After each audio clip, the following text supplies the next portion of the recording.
we first moved in, the space was very dark, and the spaces didn't really flow very well into each other at all. The kitchen was a disaster. It was kind of difficult to live with, but we kind of knew that we had a master plan in mind. We wanted to open it up. We knew that that would allow light and air to flow through the main spaces. It's definitely a space that's about food and eating, but also homework and art and experimentation. It's never this clean, really. It's always covered in art and homework and things like that. Yeah. We wanted to incorporate a lot of natural wood to bring some warmth to the space.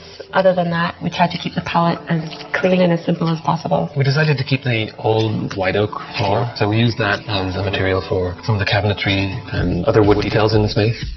When we did the kitchen, we realized that we didn't want to do upper cabinets, so we ended up with kind of a big blank wall. And the reason for that was to allow more light to come in from the backyard. We kind of knew that we needed to have something amazing and really large behind the kitchen, and it started as a weekend project to test the idea of doing a tile mosaic. It was a process of covering the wall with masking tape and then slowly cutting away the pixels, peeling all that and painting the color and then removing everything to reveal the final image. It's all kind of coming from experimentation. Maybe the theory is that we're looking at how to bring decoration that's not like an added layer, that's really integral to a space. We consider the house to be a place where we experiment.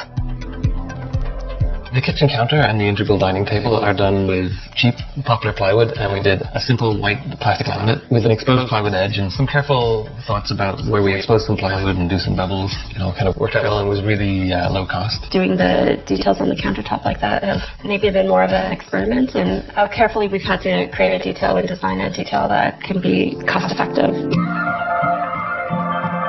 I love that the backyard is kind of a private oasis. Somehow we've managed to create a space that makes it feel like we're on permanent holiday when we're back there. It's a space that works for us year-round. Definitely in the summer it's a space for entertaining and dining and enjoying the sun, but during the winter it's about the view and the winter interest, things like the trees and the grasses that stay all year round. The garden definitely forms a bit of visual interest.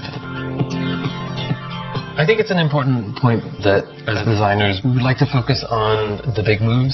When it comes to budget, in this space it was about creating the connections, cutting the big openings, doing the nice doors, the nice windows. It wasn't about needing the high-priced kitchen faucet. Those kind of things can come later, but if the space is working and the light is working, you've allocated your budget efficiently.